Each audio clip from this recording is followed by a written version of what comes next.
ভাই, পুলিশ আপনাকে থামালেই কি পকেট থেকে মোবাইল বের করে ভিডিও করতে পারবেন?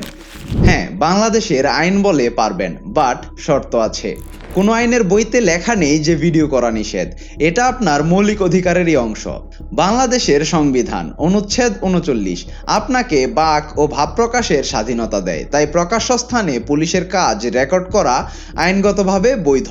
কিন্তু হ্যাঁ, সীমারেখা আছে। নিরাপদ দূরত্ব বজায় রাখুন, পুলিশের কাজে বাধা দেবেন না, তা না হলে আপনি নিজেই ফেঁসে যাবেন। দণ্ডবিধি ১৮৬০ ধারা ১৮৬ অনুযায়ী সরকারি কর্মচারীর কাজে বাধা দিলে শাস্তি হতে পারে ৩ মাসের জেল বা জরিমানা। সোজা ভাষায়, calm voice, slow movement and safe distance can save your ass from the police. নিজের অধিকার জানুন, আইনের সীমা মেনে স্মার্টলি ব্যবহার করুন। আরও প্র্যাকটিক্যাল লিগ্যাল টিপস পেতে আমাদের ফলো করুন।